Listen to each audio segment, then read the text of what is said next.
ఈరోజు తెలంగాణ రాష్ట్ర ముఖ్యమంత్రి రేవంత్ రెడ్డి పాపం చిన్న పిల్లల దగ్గరికి వెళ్ళి నీచంగా రాజకీయాలు మాట్లాడిండు, రాజకీయాలు చేసిండు. రేవంత్ రెడ్డి గారు అంత చిన్న పిల్లలకి రాజకీయాలు ఏమర్థమవుతాయండి?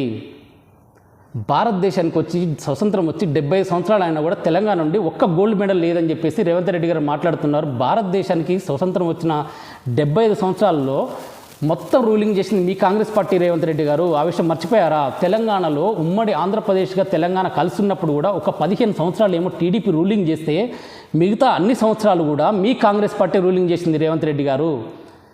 అది కాకుండా మీరు సభలో ఒకటే ముత్తుకుంటున్నారు, నేను ఫుట్బాల్ ప్లేయరు మెస్సీని తీసుకొని వస్తే ప్రతిపక్షాలు విమర్శిస్తున్నాయని చెప్పి.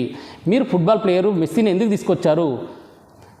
కేటీఆర్ అన్న గారు బీఆర్ఎస్ ప్రభుత్వంలో ఈ కార్ రేసింగ్ పెట్టి తెలంగాణకి భారతదేశంలో మంచి గుర్తింపు తీసుకొని వస్తే దాన్ని చూసి ఓర్వలేక మీరు ఒక గుంటనక్క పులిని చూసి వార్తలు పెట్టుకున్నట్టుగా ఫస్ట్ అందాల పోటీలు పెట్టారు తెలంగాణలో. అవి అట్టర్ ఫ్లాప్ అయినాయి. దాంట్లో పార్టిసిపేట్ చేసిన మోడల్స్ వాళ్ళ కంట్రీస్కి వెళ్ళిన తర్వాత మీ ఎమ్మెల్యేలపైన మీ మంత్రులపైన సెక్సువల్ హెరాస్మెంట్ చేశారు.